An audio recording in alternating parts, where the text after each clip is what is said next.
Merlin was a menacing demon king until he retired and became a broke loser that forced his hero princess to play housewife with him. It all started when he was taking a nap on the throne of the demon king's palace, looking carefree when his sister came in. She watched him while he slept with a creepy smile on her face, when suddenly she devised a plan. Lila decided to make a move on her brother since that was her only hope of being in a relationship with a guy.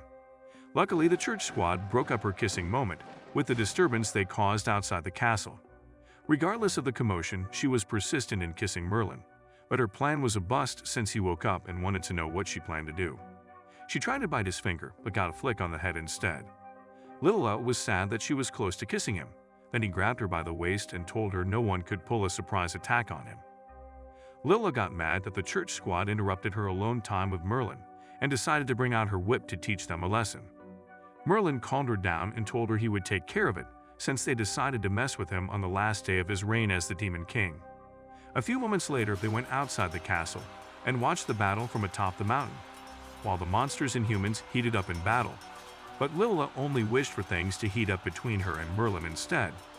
Merlin ignored her and spotted the hero of the present generation, a silver-haired lady.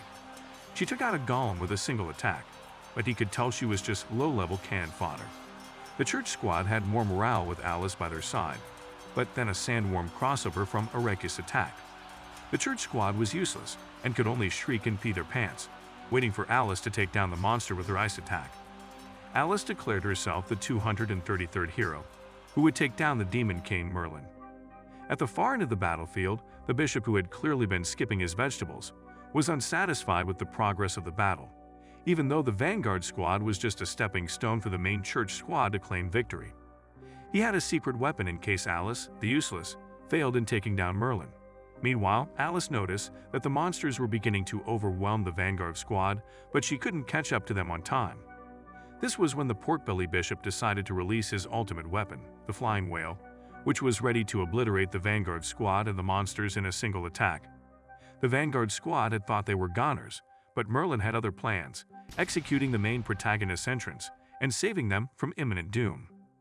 Pork-belly Sand was shocked by how Merlin could stop the attack, and his consort had had enough and was ready to retreat so he could go home and change his wet pants.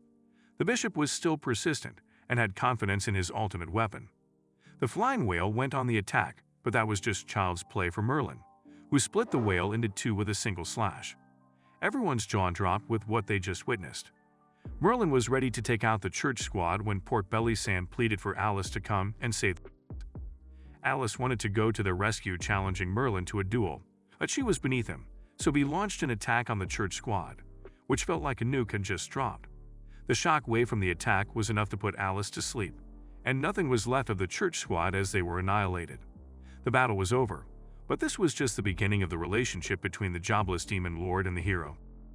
Some years back, Merlin was summoned by the altar to a different realm, where he became the third owner of the demon palace due to his extraordinary strength. As if being ugly was not a curse enough, he was cursed with a heart condition that affected him every moment of his life. Conveniently, his demon sword, Eternum, augments his life force each time it is used to slay powerful enemies, which temporarily alleviates the effects of his curse. The sword's power increased with the strength of its opponent, so he aimed to take on the world's strongest person in the hopes that this would break the curse. Merlin's fight with the flying whale had little effect in alleviating the pain in his heart, but he had a sense of relief that his reign of being the Demon King had come to an end. Lila was sad about his departure and wanted him to stay by her side, like he had always been since she was born. Merlin realized what a spoiled brat she was and made her aware of his condition, which would be life-threatening if he stayed around her. Her thoughts were conflicted because she did not want him to die and also did not want him to leave. She came up with a proposal for him to take her life if his curse relapsed, and Merlin was angry with that, flicking her head pretty hard. Merlin made her aware that he couldn't do such a thing to her, and she continued to rant that she didn't care if he was a useless NEET so long as he was by her side. With no other option left, Merlin promised her he would return once he lifted the curse in his heart and would be by her side forever. Lila, who was already sold when Dumbfist uttered his love for her, decided to let him go, but with advice. She warned him that many brazen hussies could bewitch him and that he should be careful.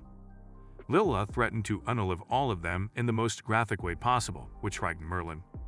He decided to head out before she changed her mind, but on his way, he spotted Alice. She seemed to be enjoying a deep sleep after such a heated battle, just ended with her loss. He concluded that he would take her with him, when Lillo realized the hussies she was scared of had already struck and was ready to attack. Merlin explained to her that he needed a guide who would show him how the outside world works, and she was the perfect fit for that. He admitted that she was too weak to be a hero but complimented her stamina, which was in no way sus.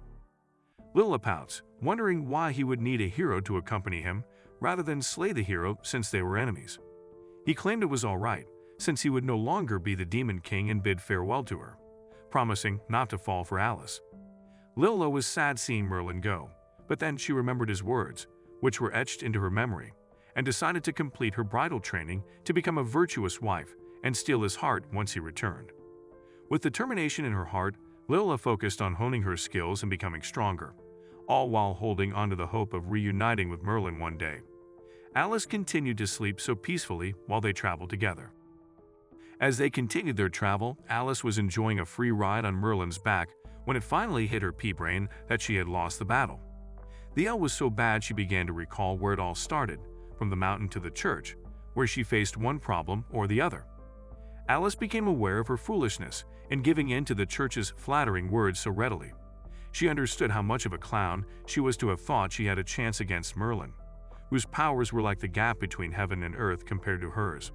She recalled her master once telling her how weak she was, and after her current L, she realized her master was right all along.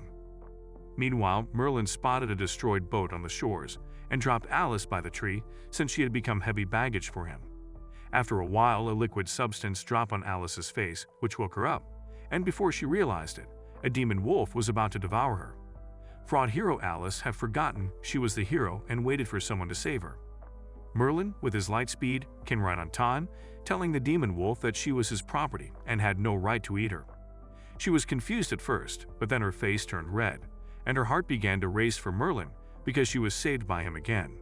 She began to justify herself falling for him, questioning how a villain couldn't have such a radiant smile, but later came back to her senses that he was still the Demon King who had ulterior motives. After saying his farewells to the demon wolf, he went back to Alice, who brought out her blade prepared for another L, but asked what he wanted with her. Merlin asked her what he would want from her, moving towards her menacingly, which caused shivers down her spine. Fraud hero San had only one conclusion, that he had fallen for her and planned to defile her. She went in for the attack, which was stopped with little to no effort with his fingers. He grabbed her face and told her she was his property, which made her lose her sense of words for a few seconds before slapping his hands off her face. She claimed she could never bow down to him, and Merlin educated her that it was not a request that he had kidnapped her. Merlin pushed her to a tree, trying to raise her, and told her he was gentle. Alice wanted to know what he was going to do, while her face turned red. He told her he would make her body do some unreasonable things, which sounded romantic to her at first, but then she realized it meant he wanted to use her as a concubine to bear his demon offspring. After that realization, she thought to herself that she had not been on her first date yet. Alice rejected his ugly face, but he was done acting like a nice guy, so he grabbed her like she was his newlywed bride and dropped her on the ship he had fixed. He was ready to take things to the next gear, while Alice threatened to jump into the sea if he came closer to her, because she would rather die than be with an ugly wuss like him. In the middle of the ocean, Alice dramatically threatened to unalive herself if he tried anything funny. Merlin then noticed an oar positioned perfectly under her.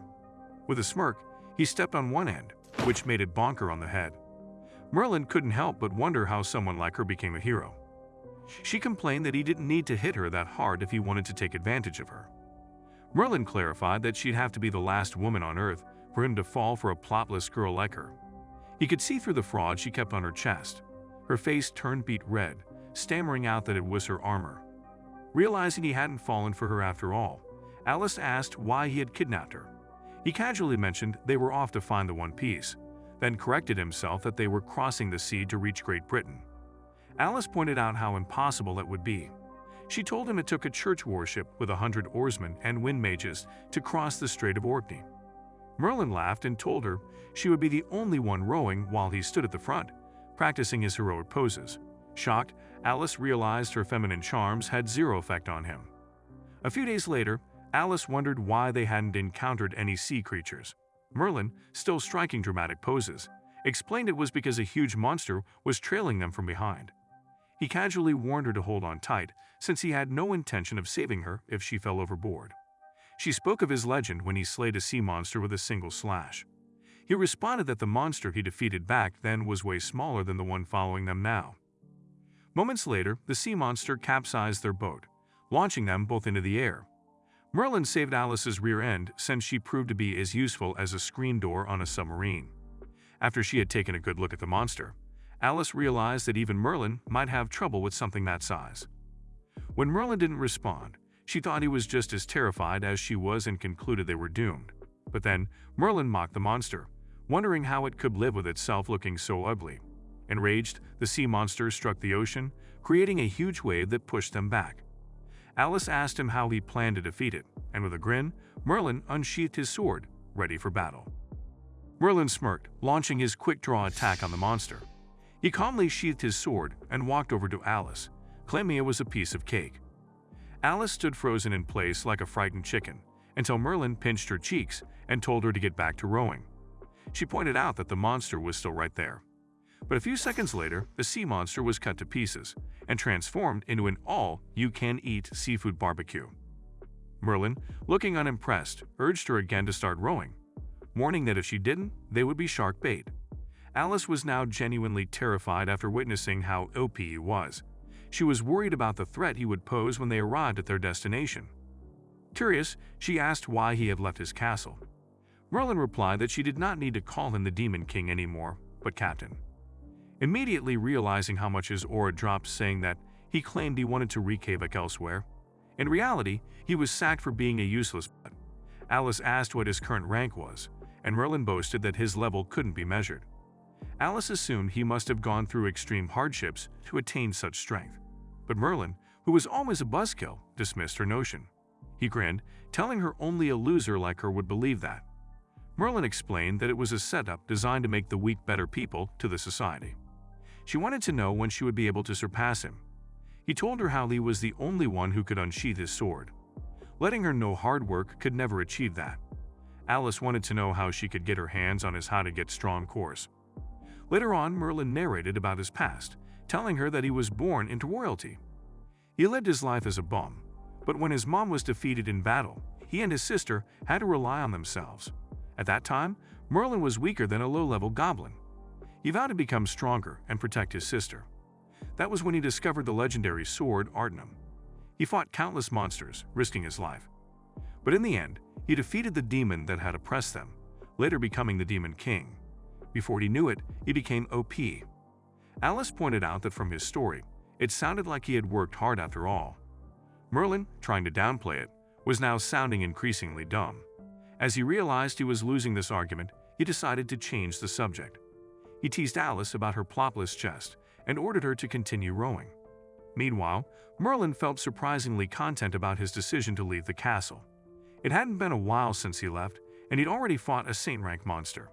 To his surprise, he also realized he might have started to fall for Alice. After what felt like an eternity, they finally arrived at an island.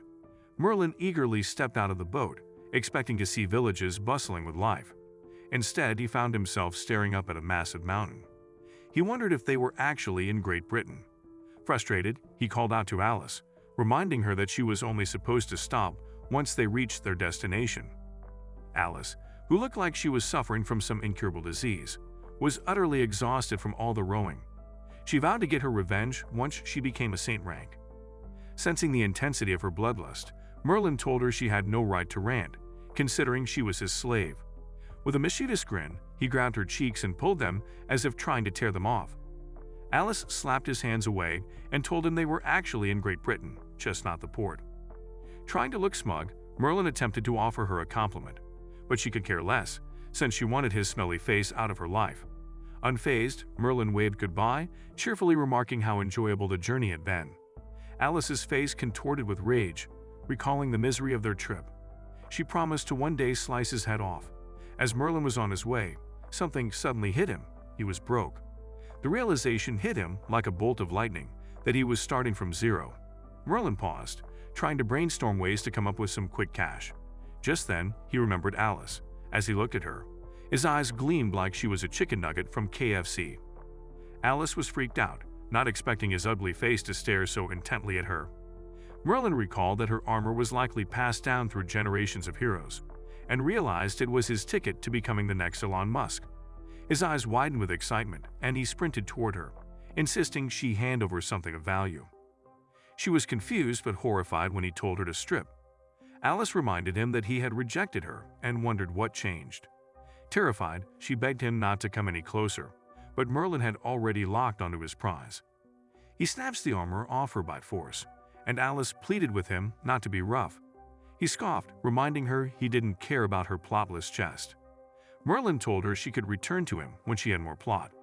Confused, she realized he was only interested in the armor because it would fetch a hefty price. With a grin, he bid her farewell, hoping they would meet again. Alice, left in tears, cursed her weakness and wished she had never crossed paths with him. Meanwhile, Merlin's blood was boiling with excitement at the thought of who he might encounter next. 1 year later, on the outskirts of Wales, two bandits eagerly waited for their next victim. They hadn't seen a victim for a while and were about to call it quits. Just then, they spotted a figure stumbling toward them. It was a man who looked poor, hungry, and down on his luck. The red-haired bandit chuckled, thinking he had hit the jackpot, clutching the poster in excitement. Merlin, barely recognizable and looking far from his former self, trudged toward them. A gust of wind blew a poster directly onto his face. When he peeled it off, he realized it was his wanted poster. The poster made him look like he was auditioning for the role of village idiot. He wondered how he had become a wanted criminal just for a few dines and dashes. He admitted that the human world was more of a hassle than he had thought. He was already running low on the little money he had left. The bandits greeted him, but Merlin ignored them. He could sense nothing more than small fries but needed some actual fries. Offended by his lack of response, the bandits shouted at him to stop. Merlin paused, half interested, wondering if they were really talking to him. They demanded he hand over all his valuables if he wanted to keep living. The red-haired bandit brandished a poison dagger, licking its blade for dramatic effect, and warned Merlin not to resist. Merlin, barely amused, asked if they really intended to rob him and advised them against it. Determined to intimidate him, the bandit performed a trick, throwing an apple into the air and then peeling it in one smooth motion. He looked like a circus monkey performing for a crowd. His partner clapped, but Merlin's only thought was how he could get the apple in his mouth. Frustrated by Merlin's negligence, the bandit charged towards him with a murderous glare. But before he could reach him, Merlin unsheathed his sword. In an instant, he executed his quick-draw ability. He grabbed the apple and began to eat it. At the same time, the red-haired bandit's head was cleanly severed from his body. The other bandit shrieked in terror, begging not to be taken out while running away. Merlin, still chewing on the apple, noticed the body of the bandit began to change form, morphing into that of a goblin. He wondered why they had bothered to disguise themselves as humans. Merlin returned to pondering a more pressing matter, where to find his next meal. Meanwhile, deep within the mountains, the bandit that ran was named Haz.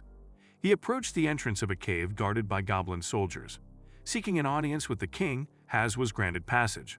Inside, Haz approached the Goblin King, a massive goblin who looked like he ate 10 times more than any of his subjects. Nervously, Haz apologized for failing to rob anyone. The king's face twisted in anger, demanding to know what was so important that it required his presence. Trembling, Haz explained that the senpai had been slayed by a mysterious human who didn't even bother to draw his sword fully. This news sent a shiver of excitement through the Goblin King. He wondered if the humans were preparing for war by enlisting high-grade experts. His eyes gleamed with a hunger for conflict. Some days later, Merlin arrived in a bustling town full of people and activity. He was broke and needed to find a job soon if he ever wanted to achieve his dream of living like a bum. He couldn't understand how his money had disappeared so quickly. He wondered if he had invested in a get-rich scheme. But then, he recalled the events of the past year after he took Alice's armor. It turned out that Merlin had no sense of money management and had indulged in a life of luxury like he was a prince. With the cash from selling Alice's armor, he bought a private manor, hired top butlers and maids. He had his meals prepared by chefs from high-end restaurants. He even gambled on racecourses where he had similar luck as Drake. Before he knew it, he was short of funds and somehow in debt. Merlin was so accustomed to the luxurious life that he ended up as a regular dine and dasher. It got so bad he became a wanted criminal just for skipping out on too many bills. Eventually, he reduced himself to an entertainer on the streets, performing tricks to earn some spare change. Merlin managed to gather enough of an audience to earn just enough for his next meal. He flaunted his sidesteps as the crowd clapped politely, unsure if this was a sword show or an interpretive dance class. For his next performance, Merlin attempted a Cage Bunshin shadow clone trick. He shrugged it off and asked for a small donation, but his audience dispersed the moment the local church began preaching nearby. A while later, Merlin spotted a young boy passing by. In a desperate attempt, he offered to teach him the secrets of his swordsmanship. The kid, looking bewildered, wondered why a grown-up man begged him for money. Merlin, wounded by the comment, claimed he was the strongest swordsman in the world. The boy wondered why he couldn't use that to magic up some coins instead of shaking down kids. Determined, Merlin insisted the boy pay him for his disrespect, though the boy had no money. Merlin didn't believe him and tried to upsell his invincible sword art, which got the boy excited. But when he told the boy it was a quick-draw technique, he was unimpressed. The boy claimed no disciple was interested in learning that. Realizing the boy wasn't buying it, Merlin watched the kid fish into his pocket, pulling out a piece of candy. He handed it to him and told him to get it together and maybe get a real job. As the boy walked away, Merlin stood there, stunned and embarrassed. He wondered how he had gone from a feared demon lord to a roadside beggar who takes pity candy from children. He thought to himself that being angry would not put a meal on his table. He lit the candy and plotted his next move. Meanwhile, the pastor from earlier continued his sermon. He recounted the story of how the Demon King had slayed 100,000 on an expenditure a year ago. He warned them that if the Demon King ever invaded, Great Britain would be doomed. The church sold Bibles to the eager crowd that it was the only way to protect themselves, raking in a small fortune. Merlin fumed with rage, wondering why he wasn't given a commission after the church used his name to make a small fortune. As Merlin continued his job hunting, he came across an inn. The owner, a middle-aged woman named Martha. Merlin turned up his charm, knowing at her age her heart was as fragile as a wine glass. She quickly gave in and offered him a position. She asked if he was from out of town. He confirmed that he'd only be around for a short while. With the curse still around, he couldn't stay in one place for long. The innkeeper punched in some numbers and offered him 1 gold coin per month, plus accommodation and food. She also offered a 20% commission on every drink he sold. It all sounded too good to be true, but Merlin's stomach was growling louder than his common sense. She then dropped the catch that the pub was opened in the evenings for women. He'd have to adopt some special measures on the job. Merlin, sensing a trap, asked what the special measures were all about. The owner grinned and explained he'd need to give the ladies relationship advice, using sweet words. He could also open to more intimate connections. He realized how low he had sunk for him to consider hawking drinks using his body. She promised a fat bonus upon resignation if he performed well. Within a few seconds, he agreed. So Merlin traded his ragged clothes for something a bit more fashionable and started his new career as a gigolo in the pub. He consoled himself with the thought that his reputation would remain intact so long as no one he knew ever saw him. Meanwhile, Alice was traveling, holding a wanted poster. Over the past year, she had endured immense hardship because of Merlin, which had left her saddled with massive debt. Forced to register as an adventurer to repay it, her former hero status quickly earned her a gold rank. She took on countless missions to cover her debt. She was frustrated, but was far better off than a certain extravagant fool she knew. She had recently accepted a mission to capture a wanted criminal, unaware that it was Merlin himself. That evening at the pub, Merlin was a hotshot. Middle-aged women flocked to his side, enamored by his charm, desperate for a young boy. Merlin enjoyed watching the women squabble over him, each seeking his attention. The owner was delighted since she hired the right person for the job and was raking in cash. Her son returned, who was none other than the boy Merlin had tried to swindle earlier. He was bruised and battered, like he'd been through a wrestling match with a pack of wild squirrels. The boy was shocked to see the useless old man once more. A few moments later, the pub owner offered Merlin a cup of tea. The boy glared at him, annoyed that his mom had hired this clown. She apologized for her son's behavior, but Merlin pretended to be fine. Merlin had secretly plotted his revenge against the little brat, but he had to call it quits since she was the son of his boss. The boy was still furious, knowing he was the reason his mother was the subject of gossip around town. Merlin assumed the boy had fought the children who badmouthed his mom. He offered the kid some advice, but the boy sneered, wondering what a lame gigolo who relied on women was doing advising him. Merlin watched him go, feeling a mixture of annoyance and pity. He thought maybe he should have just stuck to dying and dashing instead. Later that night, some adventurers were in the pub having a drink and talking about their next mission. Musclehead asked for a refill from his shot. Merlin, bored, showed off his skills, swiftly pouring the drink with flair like his life depended on it. The adventurers were impressed, showering him with praises that made his head inflate like a balloon. As the night went on, the adventurers discussed their next mission and how to split the rewards. Tron broke the news that he was getting married to Cecil after their mission. Merlin, with his vast experience, immediately sensed a death flag and decided to eavesdrop for more information. When he inquired about their mission, they told him it was a free-for-all goblin buffet since they had to slay 100 goblins. Merlin knew how missions like this could turn out and asked how dangerous it was. The adventurers, brimming with confidence, assured him it was no big deal and didn't need to act like their dad. Merlin was worried since they looked like a party that would soon kick the bucket. After hearing all that, his worries went away and he wished them luck as they set off on their mission. A while later, the adventurers found themselves facing off against the goblins, which seemed like a walk in the park. Suddenly, a giant goblin charged at them, crushing Musclehead with a single stomp. A high-ranked goblin appeared and began casting spells. Tron wondered how unlucky they could be that a high-ranked goblin had to appear. Cecil saw their predicament and began to panic. She cried, knowing full well they were going to be the headlines on tomorrow's news. The high-ranking goblin, Gargamel, mocked her, enlightening her of her future with the Goblin King. But Tron wasn't ready to give up. As the goblin mage prepared to hurl a fireball, he begged his fiancée to buff him up. Miraculously, he managed to slice the fireball with a cross attack. This made him believe they still had hope of escaping. But his hope soon turned to despair when his body was smashed to bits by the goblin with a club, sending him flying. As the goblins prepared to tie up Cecil, she was utterly useless, so she did the only thing she could, which was to cry for help. Tron, despite his injuries, stood up and demanded they let her go. Gargamel agreed, but only if he accepted their offer. After a long trip, Alice finally arrived at an inn. It was bustling with energy when she walked in, wondering what the commotion was about. That was when she met Martha, who could tell it was her first time there. She introduced herself, mentioning that she was looking for a place to rest. Martha led her to her room and casually mentioned that their star gigolo would be performing soon, suggesting she came out and had fun, assuring her that it wouldn't cost anything extra. Alice, who was allergic to fun, humbly declined her offer. Alice showed the torn poster of the fugitive she was after, asking if she recognized the person.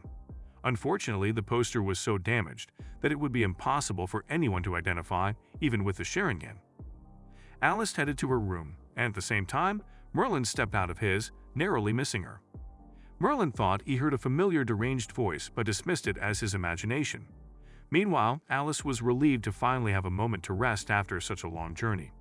With nothing else to do, she began daydreaming about boys.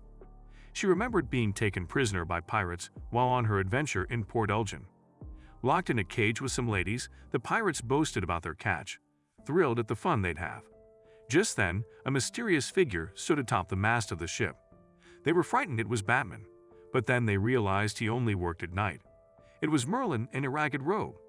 The pirates had so much confidence in their strength and bragged about being Saint rank and commanding a fleet of 17 ships. Merlin saw this as a perfect chance to warm up while escaping his creditors. The pirates attacked all at once, but they were no match for his overpowered quick-draw skill. She was unaware that the mysterious man was Merlin.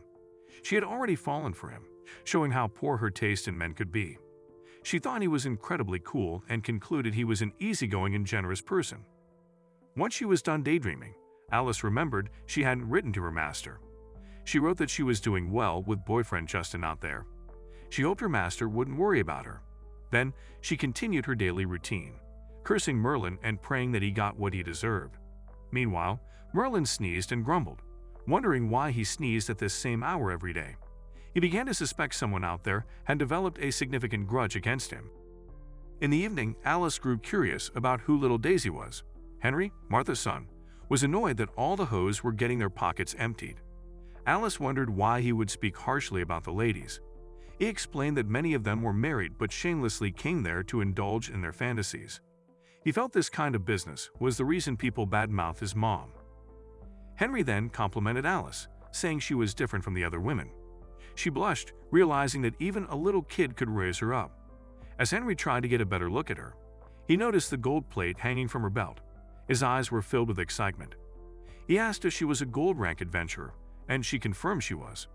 Henry began showering her with praise, and her head inflated even more. He wanted to learn her sword art, but Alice told him all he needed was milk.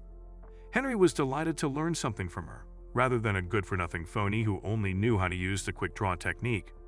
Alice was shocked and wanted to know more about this person. Just then, little Daisy made his entrance, causing all the women to scream with excitement. Alice was disappointed, expecting someone genuinely attractive.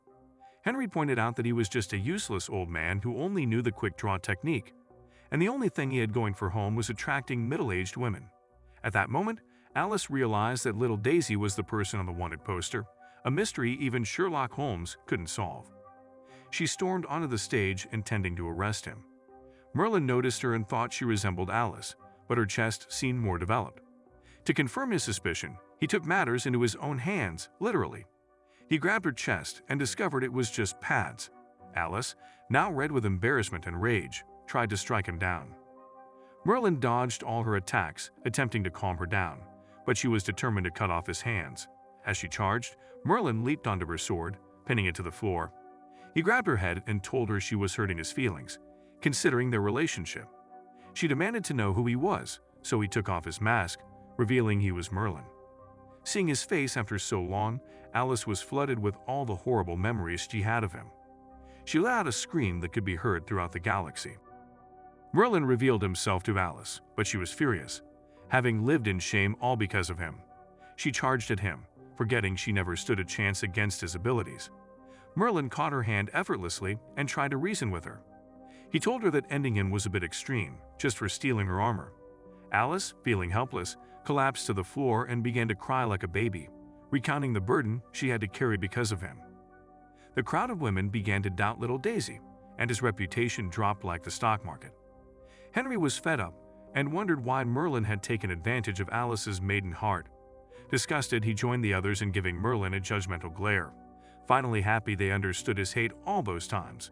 It seemed Merlin might be out of a job if he didn't act fast. Merlin quickly hugged Alice, trying to calm her down, and offered her a drink. A while later, Merlin decided it was the right time for them to talk. But Alice was chugging down her iced milk, trying to find the bottom of the bottle. Merlin was unimpressed with her unladylike drinking manners. She dismissed him, claiming she had a boyfriend. Merlin scoffed, thinking that whoever fell for her had to be an idiot. Martha, watching her bickering, couldn't help but think they looked like an old married couple while enjoying the soap opera. Martha then excused herself, saying she needed to put Henry to bed. She told them to take their time and chat, winking at Merlin, which made him shift uncomfortably. Alice kept it straightforward, demanding Merlin return the armor he stole. Merlin told her it was just pads and should be confident about her plotless chest. She insisted on its return, but Merlin revealed he had already sold it. He confessed he squandered all the money gambling, leaving him penniless. Alice was shocked, wondering what a bastard he was for spending 10 million gold coins in such a short time. She grabbed him by the shirt and demanded he return it. Merlin calmly removed her hands from his shirt. He'd explained that the armor was his the moment he grabbed it. He added that they weren't enemies since he was no longer the Demon King. But if she kept threatening him, he wouldn't hold back, moving his hand toward his sword. Alice shivered, recalling what a menace Merlin was. He decided not to cause a scene, since Martha had been kind to him. He told her she was ruining the mood since they had been enjoying their drinks a moment ago. Alice, still frustrated, asked why he couldn't just steal back the armor since he was so powerful, forgetting she was the good guy. Merlin responded that demons don't act that way, taking their contracts as sacred. She then reminded him he wasn't the Demon King anymore and should quit with the bullshit Saint act. He then questioned how a supposed hero could be suggesting theft. Alice confessed she was no longer a hero, that the armor cost her her title. Since she lost it, she was responsible for repaying the debt. Merlin casually told her she would figure it out in time. Alice replied that the only way to earn that much money would be to take on missions above S rank. Merlin's eyes widened as the amount echoed in his ears. Alice explained that even if she took on those missions, it would take a lifetime to clear her debt. Merlin, intrigued by the amount, ignored the rest of her sentence, clearly having found his next job. After hearing about the adventurer's job, Merlin started to think about all the perks it offered. He would face saint-rank enemies, earn many gold coins, and most importantly, live his dream life as a bum. It seemed like the perfect job for him. He tried to use his charms on Alice to find out how he could become an adventurer. But Alice, already annoyed by the sight of his face, curtly informed him that all he needed was either aura or mana. Merlin, realizing he had neither, asked if there was another way. She mentioned that a referral from an active adventurer could work. Desperate, Merlin contemplated kissing her feet or doing her laundry to persuade her to refer him. Alice, not amused, asked why he wanted to be an adventurer, wondered why she would ever help him. She firmly refused, stating she wasn't about to refer a bag like him to her guild. This led to a heated argument, making them sound like an old married couple bickering in the middle of a pub. A few days later, Merlin was cleaning glasses in the pub when Martha asked if he had seen her son. Merlin hadn't, and Martha expressed her worry since the last time she saw him was in the morning. Before heading out to search for Henry, she decided to flirt a little with Merlin, since pleasing him took more priorities over her son. She asked what was bothering him, and Merlin admitted he was thinking about becoming an adventurer. Martha smiled and told him it was a job where hope and danger coexisted, trying to sound smart. She teased him that he was following in Alice's footsteps. Merlin told her about his predicament, and Martha advised that just words wouldn't be enough to win Alice over. He would have to try much harder. She cautioned him against taking dangerous missions once he did become an adventurer. She felt sorry for him because he looked so weak. Merlin, of course, puffed himself up, insisting he was stronger than he looked. Martha headed out to find Henry, asking Merlin to look after the shop while she was gone. Merlin wondered how the silver-plate adventurers that had been in the pub were doing. Meanwhile, Tron returned to the village, shouting for the gatekeepers to open the gates. He was gravely injured, claiming that his comrades were all dead. They let him in, but he immediately began to apologize. He had betrayed them, choosing his fiancée over countless lives. The goblins who had been hiding used this opportunity to infiltrate the village and launch an all-out attack. Desperately, Tron pleaded with the goblin leader to keep his promise and return his fiancée. The goblin was grateful for his assistance and promised to release her once he was well done. He was swiftly burned to a crisp by the goblin's fireball. The emergency bell rang, causing confusion among the villagers, wondering what had gone wrong. Panic quickly spread as goblins swarmed through the streets, mercilessly slaying the men and capturing the women. Alice stuffed her mouth with apples, like a squirrel stuffing its mouth with nuts, oblivious to the danger around her. She finally noticed a plume of smoke rising across the street. A few moments later, villagers ran frantically in her direction, desperate to save themselves. Alice, however, stood there looking puzzled until an old man urged her to run away. Alice lacked brain cells, so she thought maybe the commotion was just a fire outbreak, something she could easily handle with her ice magic. But before she could act on that assumption, an arrow zipped through the air, striking the poor old man in the back. He fell to the ground with a groan. Alice finally snapped out of her daze after coming face to face with the goblins. She used her ice magic to freeze the goblins, confidently boasting that they were no match for her. Alice launched a barrage of attacks, which took out the goblins. Later, an archer from the goblin side was about to shoot her, but she defended it with her frozen wings. She flew, freezing all the goblins that crossed her path with her cold-hearted heart. Meanwhile, Merlin was still inside the pub, happily flirting with the ladies, blissfully unaware of the chaos that unfolded in the village. It wasn't until he heard the noise of shouting and clashing weapons that he realized something was off. He excused himself to check what was happening, but on his way, a herd of goblins barged into the pub. The women screamed in fear, while Merlin, seeing the goblins, wondered who ordered for a side of ugly. During the chaos, Martha searched for Henry, who was busy playing with his friends. He was excitedly telling them how Alice had promised to teach him her sword technique. He believed that soon he would become an adventurer who could protect his mom. As the noise outside grew louder, Henry peered through a window to find out what was going on. He noticed his mother was looking for him. Then suddenly she was cornered by goblins and tied her up. Henry cried out, wanting to rush to her aid. But his friends held him back, knowing he would only endanger himself. He could do nothing but watch as his mother was taken away. Meanwhile, back at the pub, Merlin had just finished off another wave of goblins, dusting off his hands as if he had just finished a light workout. But the goblins kept coming, like an intrusion of cockroaches. Merlin, whose patience was wearing thin, drew his sword and swiftly cut them down, creating fireworks. Meanwhile, Gargamel was happy because the humans would be exterminated soon. His gleeful celebration was short-lived when one of his messengers arrived with bad news. A mysterious human with no aura or mana had destroyed his forces to the west. Gargamel's face contorted in disbelief, knowing that no ordinary human could have done that. He wondered who the mysterious individual was, and then another piece of news came forward. Gargamel was told that his main force on the main street had been wiped out by a silver-haired swordswoman. She made a popsicle out of the goblins and would soon reach their destination. Realizing that they were facing unexpected resistance, Gargamel ordered his troops to retreat and regroup. He was confident they could still achieve victory, especially with the many female captives they had taken. Alice flew across the village, noticing that the goblins had started to retreat. With the rain coming down hard, she realized it would be difficult to trail them, as Alice soared through the air, carefree and confident. A giant goblin leaped out of the shadows and launched an attack. She quickly used her wings to shield herself, barely avoiding the blow. Glaring at the goblin, she warned him to get out of her way or face the consequences. However, the goblin, who was too thick-headed to understand, continued to attack. With a sharp flick of her wrist, Alice fired a barrage of ice shards, using them as bait to distract the goblin. Seizing the opportunity, she unleashed a flurry of strikes and defeated the beast. But it was too late since the other goblins had already escaped. She looked back at the village and saw everyone in distress, mourning the loss of their loved ones. Despite the despair, Alice had faith that the goblins wouldn't harm the captives immediately since they shared a connected brain cell. As the village bell rang, everyone gathered in the town hall to decide their next move. The village chief, overwhelmed by the situation, hesitated to make a decision alone since he was a chicken. He turned to the people for their opinion. However, fear gripped the crowd. They believed that going after the goblins would be a mission of no return. They were all losers. Henry, unable to sit idly, knowing his mother had been captured, stood up and reminded everyone that their family members were waiting to be rescued. With fierce determination, he urged them to shed their blood for their loved ones, warning them of the repercussions. The pastor arrived, and the villagers eagerly awaited his guidance like some zombies.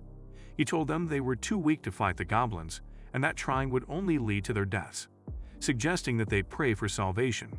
A random villager then spoke up, claiming that he was once kidnapped by goblins. He revealed that the goblins fled when he prayed and saw his Bible. The villagers, gullible as a 3-year-old, believed the story. They had no idea that the pastor and the man were pulling a con to make better use of their money since they couldn't. Henry was outraged, seeing how dumb the villagers were.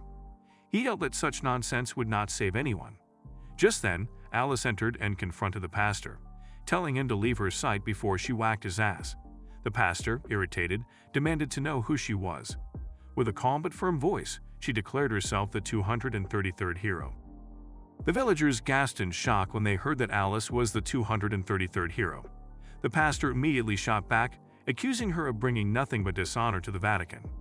Alice, however, couldn't care less about his opinion. She only wanted to wake up the villagers who were clearly brainwashed.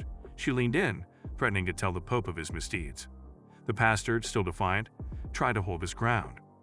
Without missing a beat, Alice drew her sword and placed it right under his chin. She smirked and dared him to pray to his goddess to stop her from ending him. The pastor, now sweating bullets after peeing his pants, dropped to his knees and begged Alice to spare him. His aura evaporated faster than a puddle on a summer day. Turning to the villagers, Alice spoke firmly that she understood how scared they were, but praying alone wouldn't solve anything. She informed them that all of their family members who were held captive were expecting their rescue. Henry's eyes lit up with admiration, as Alice had just become his hero. She told them they had two choices. Either they stay and live with that guilt for the rest of their lives, or pick up their swords and fight. Alice then asked the village chief where the goblin hideout was. The chief warned her that the goblin emperor was a saint rank, but Alice brushed it off and demanded the location, ready to unalive herself. Meanwhile, back at the pub, Merlin was busy calming down the ladies, assuring them they'd be safe with him around. Yet in the back of his mind, he was worried. Martha and Henry hadn't returned, and he hoped nothing bad had happened to them. Suddenly, Henry burst into the pub, looking like something was biting his. He dashed upstairs and grabbed a sword that could lift him up. Merlin stopped him, but Henry was fired up and ready for action, telling Merlin to mind his business since he was going to save his mom. Merlin had suspected that Martha had been captured, but he couldn't believe this little thought he could take on the goblins himself. Merlin scoffed, telling him that a monkey had way more shot at saving his mom than he did. But Henry, brimming with determination, slapped Merlin's hand away and declared that he had made a promise to his dad to protect his mom. Merlin saw a bit of himself in the boy's eyes.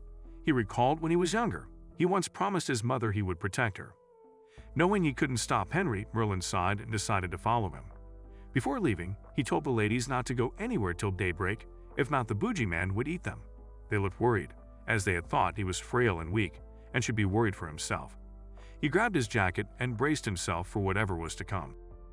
Later that night, Alice ventured outside the village and spotted someone sprawled on the ground, badly injured and burnt extra crispy. It was Tron, still clinging to life despite everything he had been through, proving just how tenacious he was. She reassured him that the villagers would soon come to help. When he realized it was Alice, he begged her to save his fiancée, admitting how reckless he had been by risking so many lives for just one girl like a simp.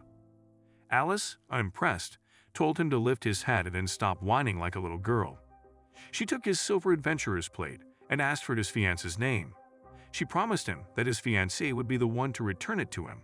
He warned her, telling her to be careful since the Goblin Emperor was a saint rank. Alice, fully aware that she was no match for such a foe, kept moving forward anyway. She would rather face death than give Merlin the satisfaction of seeing her daughter herself. Even in the face of despair, she believed in her strength. Meanwhile, inside the Goblin Palace, all the captured women were bound and presented before the Goblin Emperor. The Emperor was pleased with his new stock and ordered them to be taken to the dungeon. He planned to have fun with each one later that night. He praised Gargamel and offered him a reward, but Gargamel, who was a bootlicker, humbly declined. The Emperor excused himself, realizing he smelled like he had been bathing in garbage water, decided to clean up for this special night. As the Emperor left, Gargamel ordered more soldiers to gather for an ambush. He knew how sentimental humans could be and figured there was a good chance they'd come to rescue their loved ones, and it would be a chance for the goblins to capture even more people. His soldiers praised his cunning strategy. Suddenly, the goblin on the lookout spotted something heading towards them. It was Alice, freezing everything in her path as she approached. Gargamel, hoping to finish her off with a fireball, was caught off guard when Alice stomped on him, knocking him out cold. She continued deeper into the Goblin Palace, searching for the captives.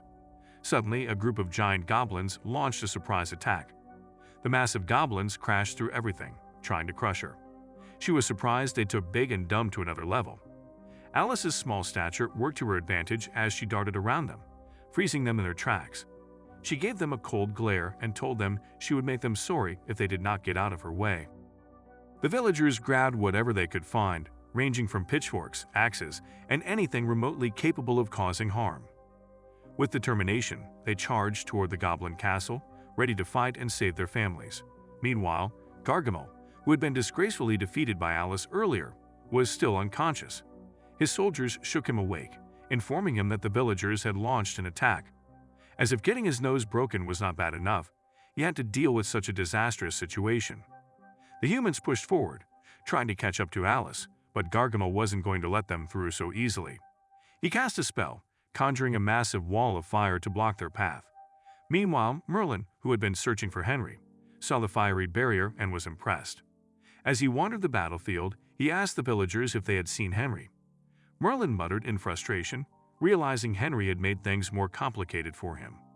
Determined to press on, Merlin headed toward the wall of fire, but the village chief intercepted him, warning him about the saint rank on the other side. The village chief told him Alice was in the castle, and she didn't need someone like him who would end up dead instantly. But Merlin smirked, correcting him that Alice had lost to him. The villagers were stunned to hear this, looking at Merlin as if he had just claimed to have moved mountains. Merlin gave off Moses vibes as he casually parted the wall of fire, creating a clear path. As he stepped through, the village chief squinted, recognizing Merlin's stance and demeanor.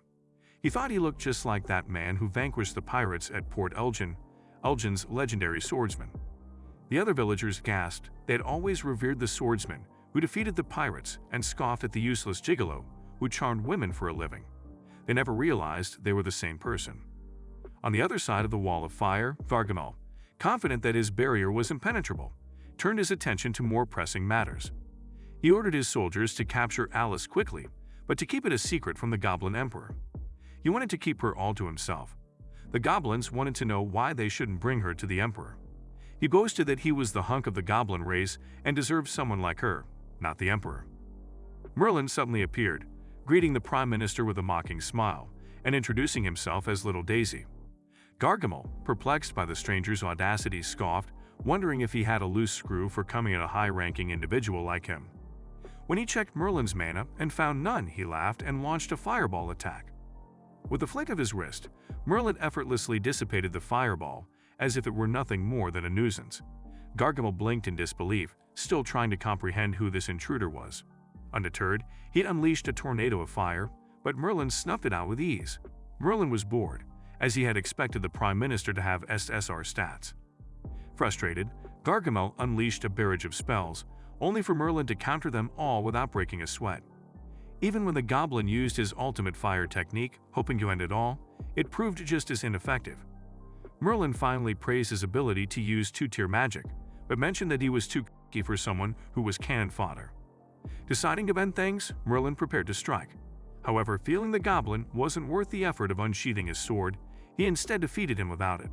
As he dusted his clothes, he revealed that he was immune to magic, which made finding a worthy opponent hard. With that, he continued into the castle, determined to complete what he had come for. Alice found the location of the captives and managed to save everyone. Martha anxiously asked about Henry, worried he might have done something reckless. Alice reassured her that he was waiting in the village and there was nothing to worry about. Alice told them they needed to leave quickly to avoid any hindrance. As they began to head out, Alice searched for Cecil, Tron's fiancée, and finally spotted her. But then, Cecil stared at her like she had some food stuck in her hair. It turned out that wasn't the case, because the Goblin Emperor was standing right behind her. Before Alice could react, the Emperor whacked her in the stomach, knocking out whatever she had for lunch. The Emperor was furious with Gargamel for making him deal with the intruders himself. It seemed all hope was lost, but Alice wasn't ready to give up yet. She used her ice magic to create a cage around the Emperor. He laughed and shattered it effortlessly, mocking her attempt. However, he failed to realize her real plan was to buy time for the captives to escape. Alice quickly gave Cecil Tron's silver adventurer plate, telling her that he was waiting for her and assuring her that everything would return to normal once they escaped. Alice used her ice magic to create a barrier, putting some distance between the Emperor and the captives, giving them a chance to flee. The Emperor admired Alice's bravery and offered her two options: become his consort or fight until she was defeated. Alice didn't hesitate for a second, choosing to fight since she would rather be with a porcupine than be with him. Her disobedience amused the Emperor, who intended to seize her and punish her. Alice prepared for what seemed like a desperate final attack, recalling her training with her master when she was younger. She remembered practicing her straight thrust, which her master had told her was key to turning around a desperate situation. At the time, Alice had doubted it would work against a saint rank. But her master had also mentioned other ways to win, like seduction, sneak attacks, or even poison, which she couldn't pull off. Meanwhile, Henry was wandering inside the castle, causing trouble as usual, when he came across a giant goblin. The goblin was about to crush him like an ant when Henry, scared, cried out hoping to be saved. Fortunately, Merlin arrived just in time to slice the goblin in half. Henry was shocked to see how strong Merlin was, as he had always thought Merlin was just a washed-up scam artist. His eyes gleamed with excitement, realizing Merlin had been truthful about his strength all along. But Merlin felt awkward when Henry jumped on him, begging to learn his quick-draw technique. Merlin wasn't keen on teaching him, especially after he had called his technique useless. That was when Martha found them, and Henry ran to hug her. Martha asked Henry what he was doing there, and he pointed out that Merlin was the one who brought him. Merlin suddenly worried that his paycheck was on the line with that statement. Martha asked Merlin to go and support Alice, who was currently facing off against the Goblin Emperor. Within the castle, Alice's technique seemed useless as the Emperor caught her mid-attack and began squeezing the life out of her, leaving her with no choice but to scream. Martha begged Merlin to support Alice, but he questioned why he should bother. Then it hit him that if he saved her, he would have a better chance to become an adventurer. Martha, sensing his hesitation, promised to increase his pay if he helped. Merlin acted hurt, pretending like he couldn't be bought. But everyone knew what a money-crazed idiot he was. With a sigh, Merlin agreed to go, and the villagers wished him luck. Meanwhile, Alice was in a tight spot, literally, as the Goblin Emperor continued to squeeze her, showing a disturbingly growing interest in her screams. But just then, an icicle dropped onto his hand, which was a trap set by Alice. The icicle she had planted on the ceiling fell on the Emperor. She went on the offensive, striking the Emperor and slicing between his knee and wrist before stabbing him through the neck. Her final move was the straight thrust, creating a gaping hole in the Emperor's chest. Alice felt a rush of relief, thinking she had finished the Emperor. But then she heard a strange noise. Turning around, Alice saw the Emperor's wounds begin to heal. At that moment, she knew she was cooked. All of her efforts ended up being for nothing. She thought she pierced through the Emperor's heart. With a mocking grin, the Emperor revealed that his heart was actually on the right side, not the left, mocking her lack of knowledge. She regretted missing that one class. The Emperor admitted he had underestimated her, but promised he wouldn't show mercy a second time. Alice quickly created an ice wall, but it was useless. The Emperor shattered it with his club, sending her flying across the room. Alice was nearly defeated as he grabbed her and declared his plan to keep her captive forever. But then the Emperor sensed another presence. Before he could react, his right arm was suddenly gone. Merlin appeared, grabbing Alice and wondering why she would risk her life for people she barely knew. He set her down gently and decided to pick up where she left off. Alice, barely conscious, opened her eyes and thought Elgin's legendary swordsman had come to save her. Merlin was caught off guard when he heard her mumble, "I like you." The Emperor was ready for their face-off, brimming with confidence like his victory was assured. The Goblin Emperor was stunned that someone else had managed to infiltrate the castle, but what shocked him the most was that his arm had been cut off before he could even react. It was clear this intruder was no ordinary foe. As the Emperor regenerated his arm, he revealed that in his berserk mode he could instantly recover from any injury. But Merlin remained unfazed and remarked that he could defeat anyone with a single move, and had been searching for a worthy opponent for ages. The Emperor grinned and swung his club at Merlin. Merlin didn't bother dodging, catching the club with his hands. Curious, he asked for Merlin's name, but Merlin dismissed him, saying he didn't deserve to know it as he casually brushed off the club. The Emperor then introduced himself as one of the 13 Goblin Emperors, claiming to be the most talented of his race. He bragged about his plans to unite Wales and rule over the human race. He offered Merlin a position as his prime minister.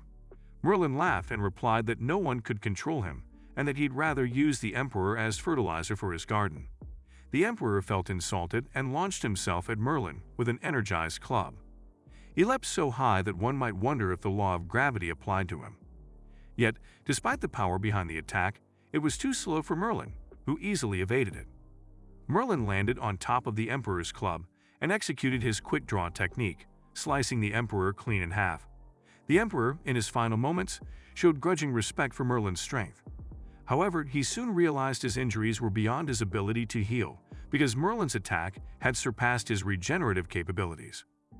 Merlin, now thoroughly unimpressed, muttered how he had hoped for a stronger opponent. Merlin claimed he was not strong, but that the Emperor was too weak and unfit to be called a king.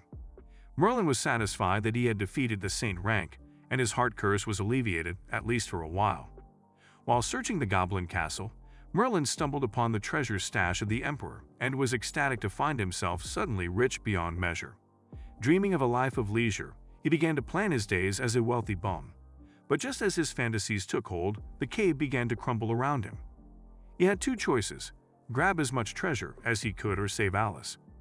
Realizing he couldn't do both, Merlin chose to save Alice, muttering that he would never forgive her if she didn't recommend him as an adventurer. The captives were finally reunited with their families as the villagers watched the goblins' hideout crumble. Henry was worried about Merlin and Alice, hoping they made it out safely. Martha reassured him that Merlin was clever enough to find a way out. Just then, Merlin emerged from the cave, carrying Alice like she was his bride. The villagers, surprised and grateful, began to praise him and apologized for calling him a useless, good-for-nothing piece of trash behind his back. But Merlin was too distracted by regret to care about their praise, still wondering if he made the right choice by saving Alice instead of grabbing all the treasure. Merlin wondered why he always picked the option that doesn't pay.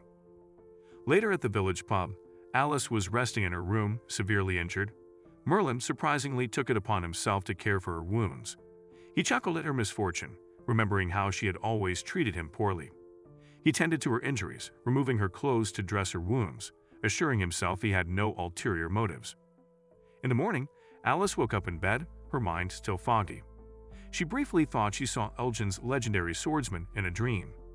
Suddenly, Martha entered the room, relieved that Alice was awake. She explained that Alice had been so badly hurt that, without Merlin's intervention, she might not have survived. Alice was shocked to hear this, wondering if she was back to reality or just having a bad nightmare. Meanwhile, Martha had misunderstood their situation and assumed Alice and Merlin were an old couple. She kept encouraging Alice to give Merlin a chance, but Alice had wished she hadn't woken up at all. Feeling humiliated to be in Merlin's debt, she asked Martha to call Merlin over. As Merlin was making his way to Alice's room, he overheard Tron and his fiancée thanking her for saving them. They were showering her with gratitude, which made Merlin envious. He wanted some of that attention for himself. As the couple left, Merlin entered Alice's room, asking how she was feeling. Alice, begrudgingly grateful, tried to thank him for saving her life, but made it clear she hadn't forgiven him for everything else. Merlin, frustrated that things weren't going according to his plan, demanded repayment. He told her they would be even if she recommended him as an adventurer. Alice refused, and Merlin, annoyed, wondered how fair it was for her to treat her savior so poorly. He threatened to tell everyone how badly she treated him. Knowing how much of a case he was, Alice knew he could do it, so she reluctantly agreed to hear him out. Meanwhile, in the ruins of the Goblin's hideout, a mysterious lady arrived. Having heard of the recent events, she began searching for something specific. With time, she found the third key of the Hell's Corpse. A sly smile crept across her face as she held the key to the dim light. Calzano, the mysterious lady, finally found the third key of the Hell's Corpse after a grueling search that gave her quite a headache. Suddenly, the king appeared, speaking to her through a spatial portal, eager to inquire about the key. He revealed his plan to overturn Great Britain. It was clear something sinister was on the horizon. Meanwhile, Alice and Merlin were saying their farewells to the villagers before setting off to the Adventurers Guild in Wrexham. Merlin told Henry to take care of his mother, and Henry vowed to find Merlin once he got his aura. Out of nowhere, Martha wished them a happy married life, catching them both off guard. Merlin wondered aloud why she would curse him like that, and Alice surprisingly agreed. Realizing they'd accidentally insulted each other, they quickly began bickering. Merlin pointed out that more people came to bid him farewell than Alice, suggesting she should ditch the pads. Alice told him being popular with middle-aged women wasn't much of an achievement. She clarified that her pads were for shock absorption, not because she was plotless. Merlin burst into laughter at her weak excuse, and Alice, furious, kicked him out of the carriage. She was annoyed that he had the nerve to mock her when he couldn't even afford a ticket to Wrexham. The rest of the journey was one argument after another until they finally arrived in Wrexham. Alice was relieved to finally be rid of Merlin, while Merlin was excited to move closer to his dream of becoming an adventurer and ultimately a professional bum. As they arrived at the guild, Merlin made a grand entrance, acting like a kid craving attention. Right away, they spotted a saint rank adventurer. Alice remarked that they had only 3 saint ranks in the guild, so it was surprising to run into another one. Merlin scoffed, saying that was nothing. He had tons of saint ranks when he was a demon king, and their guild was lacking. A guild member named Hobbs was shocked to see Alice with a man, and cheekily asked Merlin how he managed to tame a wild horse like her. Alice had a murderous look, ready to pummel Hobbs if he kept up his trash talk. Hobbs quickly backed down, teasing that she would never be popular with guys if she always fought everyone. He mentioned Lugia, whom he claimed was more ladylike and should be her role model. Lugia called out to Alice, asking what she had gained from her journey.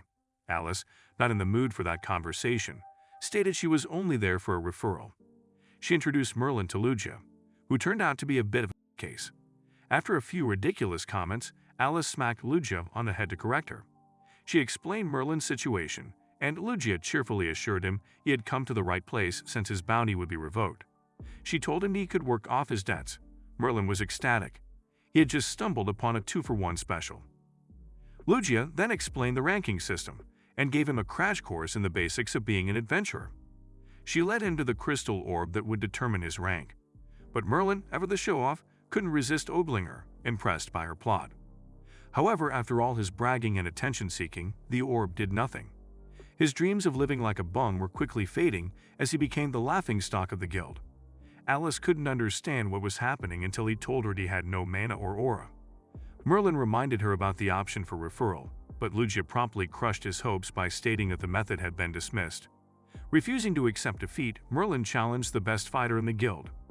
Lucia thought he was joking, but he was dead serious. Then, an old man came forward, agreeing to test Merlin. The guildmaster Taylor agreed to test Merlin's strength. Lucia told Merlin her grandpa was a saint rank who could slay a behemoth with a single punch when he was 17. She bragged about her grandpa like it was their collective achievements.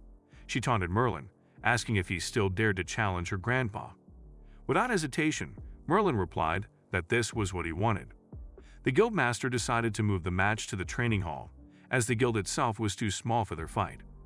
Taylor, sensing the possible outcome, asked everyone to stay behind, as if he was already worried he would lose. But Lucia assured Alice that he did this only to protect the self-esteem of the challenger. At the training hall, the guildmaster had never lost a match since becoming a saint rank.